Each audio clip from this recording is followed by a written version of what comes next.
I was standing in the living room of the house I'd helped save 3 times. Once when my dad had back surgery and couldn't work for months. Once during CO when both my parents lost half their retirement in the market.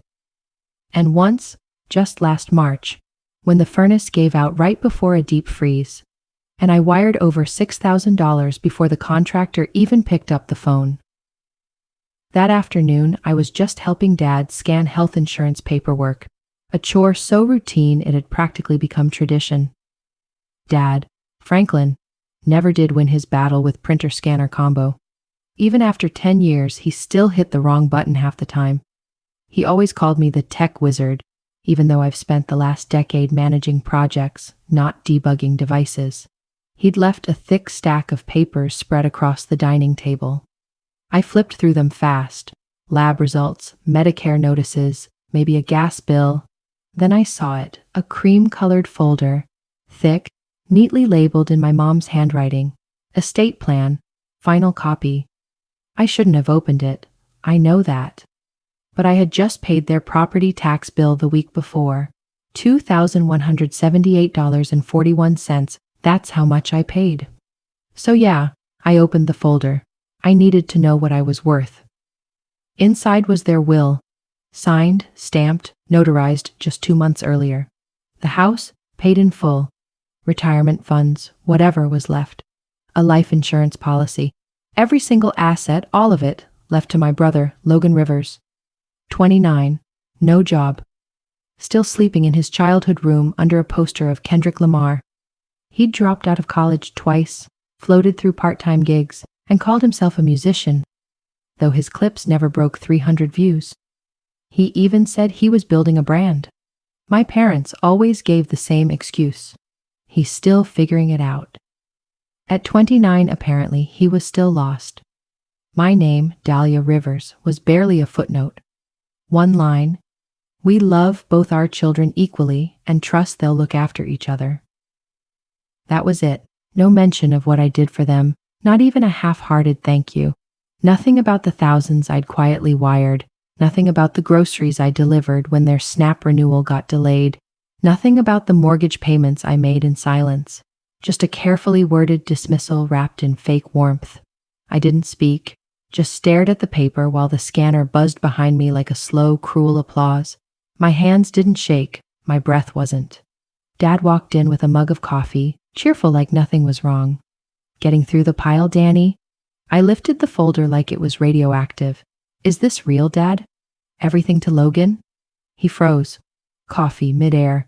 Guilt already crawling across his face. Then came the sigh. That familiar, heavy-laden sigh he used whenever he knew he was cornered. It's not what you think. But it was exactly what I thought. I didn't press him, not right away. He just stood there, holding the mug like it might offer him cover. Then, softly, we thought you'd understand. You're doing so well, Danny. You always have. That was always the line when they didn't want to justify themselves. You've always done well. Translation, you don't get to want anything else. I dropped the folder on the table like it burned and walked out into the cold air. The porch swing creaked as I sat down, an old familiar sound that now felt like mockery. I'd bought that swing, installed it myself 2 summers ago. Same week I covered the broken deck railing because Logan was in between jobs again. That was the week I stopped expecting him to contribute. Back then, it didn't bother me. I thought stepping up was what love looked like. I grew up in this house, shared a cramped room with Logan until Dad finally turned the basement into my space. I remember painting the walls, Dad, Logan, and me, splattered with blue. Mom brought lemonade and called us her dream team. Yeah, some team. I stayed in Nashville because Mom said she couldn't sleep when I was too far. I passed up a leadership track role in Boston. More money, more freedom. Because I convinced myself family mattered more. They never asked for sacrifices. They just let me believe they were necessary. There were the little rescues, paying their car insurance, covering groceries when food stamps got held up, negotiating late fees with the credit card company. I did it all without drama. And the big ones, like wiring $11,000 from my savings to cover their mortgage 4 years ago. No strings, no hesitation. I just wanted them to feel safe, like I never did. And after all that, I was an afterthought, a ghost in my own story. I sat on the swing I bought, staring at the old oak tree Logan once carved into. LR plus HH. Some girl he barely dated sophomore year. He left his mark. I was never allowed to. I wondered if he ever even noticed that old oak needed trimming. If he knew I paid $850 last fall after a thunderstorm nearly tore it in half. He probably thought trees took care of themselves, just like he thought money came from nowhere. Did they ever stop to wonder what I sacrificed? Not just cash, but ease, sleep, a life with room to breathe, one I could have built in Boston, maybe Seattle, anywhere but here. Or was I just the fallback plan? The dependable one who didn't need to be asked because I always showed up before anyone noticed things were falling apart. I stayed outside. The porch swing let out a slow groan beneath me, like it remembered every time I'd fixed it. Inside, the scanner kept humming, cheerfully unaware of the storm it had just revealed. A few minutes later, Mom came out, wrapped in that pale blue cardigan, the one she always wore for serious talks. Same sweater from the Christmas I gave her a spa package, and Logan handed over a scratched CD in a Ziploc bag. She claimed she loved both. She hovered at first, fingers twitching at her sleeve like she was wringing out the right words. Dahlia, she said, flat even, like she was afraid I'd flinch. I didn't look. She sat anyway. We didn't want you to find out like that. I gave a single nod. I wasn't going to help her feel better about it. She exhaled. Just air, no apology. It's not that we don't love you. I said nothing, because love that erases you when things get messy, that's not love, that's comfort. Her hand found mine, warm, trembling, familiar. Logan's had it harder. You're solid, Danny. Always were. Solid, like stone, steady, strong, reliable. Compliments that double as handcuffs. Words that make you easier to exploit with a smile. I pulled away. You could have told me, I said, voice flat. Hell, you could have asked. She didn't meet my eyes, just stared toward the yard. We co-signed for Logan, she murmured. He needed us. Said like a confession, soft and weightless, but it landed hard. It didn't hit like a slap, just a quiet truth that hurt worse. They hadn't left me out by mistake. They'd already bought into him, with real debt, real commitment, real risk. How much? I asked. Silence. Mom, how much? She swallowed. 35. Just like that. I stood. Wind curled through the porch. The chimes clinked. A single hollow note. Then silence. I looked at her. Not mad. Just done. You didn't pick Logan because he needed you. You picked him because you couldn't afford not to. Her eyes flickered. But I wasn't hunting for guilt. I just didn't know the price of saving him was erasing me. I didn't yell, didn't explain. I just disappeared in pieces, canceled the utility autopay, deleted the med reminders, paused the weekly grocery delivery. Just vanished quietly. No drama, no fight. Just a silent gap where I used to stand. I figured they'd notice. They didn't. A week passed. Quiet. Week 2. The soft nudges began. Dad texted, water bill's high. Can you check the account? I ignored it. Then Mom chimed in.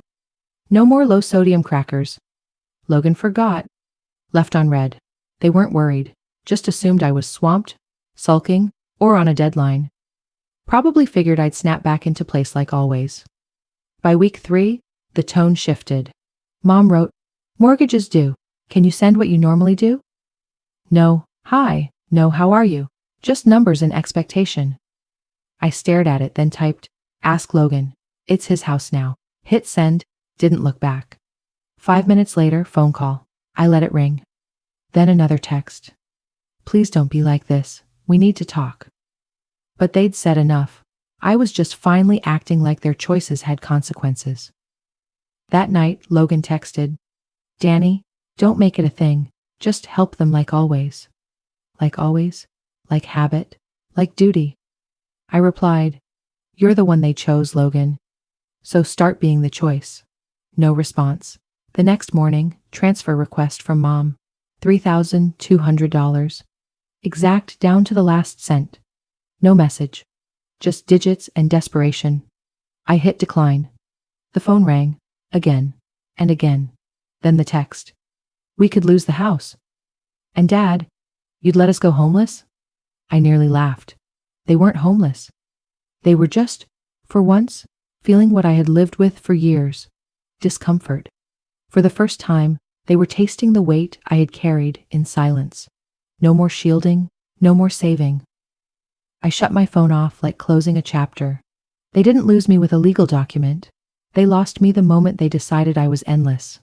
Infinite. Disposable. A week passed. No pings, no guilt-tripping voicemails. Just dead air. It was the quietest they'd ever been. And somehow that silence thundered louder than their cries. I started sleeping through the night. I made eggs for one. Drank coffee while it was still hot. It was unfamiliar and peaceful. But peace never stays long in my family. Not when someone needs to be the villain. First crack in the silence? Aunt Lori. The queen of neutrality. The one who always said, "I stay out of family drama." Her voice message came sugar-coated. "Sweetheart, I'm not taking sides, but your mom's been crying. Maybe give her a call." Translation: They started recruiting. That's when I knew this was going public. I opened Facebook and there it was, a photo of the porch, sunlit and staged. Caption: "We gave everything to our children. Sometimes it still isn't enough." Dozens of likes, pity flooding in, and Logan, of course, commented, "Family isn't about money, it's about showing up." The same guy who couldn't show up to a job interview. I closed the app. Not angry, just scraped out. They weren't sad. They were rebranding me, from daughter to deserter, because I stopped letting them take. The next day, a plain envelope landed in my mailbox. No sender, just a copy of a foreclosure notice. Not addressed to me, but I knew the address. I stared at it for a long while, then scribbled on the back, "Maybe you should have left it to someone who could handle it." I never mailed it, didn't need to. I went online. The house was officially red flagged, behind on payments. No cushion, no miracle coming. They'd burned through it all, probably trying to look stable, hoping I'd bail them out one more time before the consequences hit. Logan drained every dollar. The nest egg, the cushion, their fallback plan, all gone. There was a time I would have jumped in, played fixer, brokered a grace period, rewired my savings. But this time, I poured a glass of water, sat at my own kitchen table, and let the house collapse in peace. Sometimes, you don't have to strike the match. You just stop putting out the flames. Then came the soft campaign. Mom posted a filtered porch photo, sunflower emoji and all. We raised them with love. We did our best. Sometimes love isn't enough. No names, no direct shots, but the guilt was thick, and anyone who knew us knew exactly who she meant. Aunt Trish chimed in. "You two are amazing. You don't deserve this." Of course. Dad posted the next day, longer, meaner. "We gave everything. Time, money, love, but you can't control betrayal." He tagged me. Just in case anyone missed the villain. No private message. No attempt at real conversation. Just a public pillory. I didn't comment. I just watched the clicks climb. Dozens of likes. Cousins, family, friends, people I hadn't spoken to in a decade chimed in. Kids today don't understand sacrifice. And then there was Mason. Of course there was Mason. He shared Dad's post with a caption of his own. Some people only care when they're getting something. I'd give anything to protect Mom and Dad. I guess not everyone sees family that way. I read it 3 times. The man who hadn't paid rent since college, who emptied their accounts, who let the roof rot. He was the hero now. The comments burned. Such a good son. Your sister's ungrateful. They gave her everything and she still wanted more. Lies spread faster when wrapped in pity. They didn't want the truth. They wanted drama, and my family gave them exactly what they craved. I was ready to stay quiet, let it pass, until I saw Kelly's name, my cousin, the one who once called me the glue. She liked the post, dropped a heart emoji. No words, just that red heart. It landed harder than any insult, because I thought she saw me. I thought she knew. I shut my laptop, sat in the dark, and for the first time in weeks, I didn't cry. I just felt something snap clean, like a lock unlatching. They weren't just rewriting the narrative. They were deleting me, one pixel at a time. They showed up on a Thursday. I should have seen it coming. The text had failed. The guilt trip deposits went unanswered. When silence didn't bend me, they brought the performance to my doorstep. At 10:42 a.m., the front desk rang. Ms. Rivers, your parents are here, and a man claiming to be your brother. That part almost made me laugh. I stood in the hallway, staring at beige floor tiles like they held a secret. They say it's urgent. Want to come up? I inhaled. Tell them I'm unavailable and not expecting company. They said they'll wait, the receptionist replied. I nodded, more to myself than anyone. Let them wait. 20 minutes later, my phone buzzed. We're downstairs, open the door. Then another. We're not leaving until you talk to us. I didn't rush, wrapped up my Zoom call, replied to 2 emails, then walked down, calm. They were huddled near the building entrance like actors before curtain. Dad, stiff and righteous, Mom with her clutch gripped like it might float away. Logan looked like someone dragged him out of bed and gave him lines. They turned as I stepped out, but I didn't move closer, just folded my arms and waited, calm but ice cold inside. Dahlia, Mom said, her voice cracked with urgency. We need to talk. I glanced past her. The street was quiet. Just a van in the distance. I said nothing. Dad cleared his throat. You'd really let us lose the house. Over this? I let that hang in the air. And you really thought I wouldn't? He started to respond, but I didn't let him. You erased me. Handed everything to Logan. Now you're here asking for the same help I gave for free for years. Silence. Mom stepped up, voice sugar soft now. We thought you'd understand. You've always been so strong. I nodded slowly. You used that as your excuse to forget I mattered. Logan muttered something like, I didn't ask for this. I didn't flinch. But you took it, I said. He looked down. Dad planted his hands on his hips. We raised you. You owe us. I nearly laughed. That debt? I paid it monthly, quietly, and still you wrote me out. Mom's lip quivered. We didn't mean to hurt you. I stepped forward. Just one pace. Then why'd you wait until I disappeared to notice I was the only one holding this family together? No reply. Logan shifted like he was going to follow me in. I raised a hand. Don't. You're not coming up. Not today. I'm not your solution anymore. No screaming. No dramatic walkout. Just stillness. 3 familiar faces frozen in place. And me, finally done trying to be visible to people who only noticed me when something broke. They didn't lose me with a signature. They lost me when they bet I'd never walk away. I didn't block them. I didn't have to. The silence I gave them roared louder than their pleas. The messages kept coming. Mom tried softness. Dad fired off guilt. Logan sent one last jab.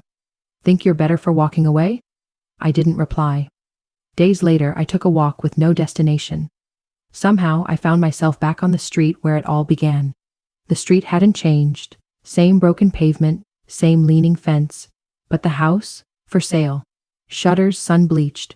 Grass yellowed, like it had given up too. I stood outside. Porch light off. The swing I replaced. Gone. The wind chime. Missing. It didn't look like home. I didn't go up the steps. I didn't need to. I already knew what had caved in. That house didn't hold me. I held it. And now it could collapse without me. As I turned away, my phone buzzed. Once. Again. I didn't check. I already knew the name glowing on the screen. Buzz. Pause. Buzz again. Missed calls from Mom. Then Dad. Then a voicemail. The kind that starts with, "We didn't know what else to do." I didn't listen. I silenced the phone. Slipped it into my pocket like closing a final door. I didn't need to hear it. I already knew every word. I walked home through the quiet cold of late autumn. Not angry. Not triumphant. Just free. I was never plan B. They just got comfortable pretending I'd always be there. If they once depended on your silence but forgot your worth, leave a heart. Some of us don't scream. We just leave. And this time, we don't come back.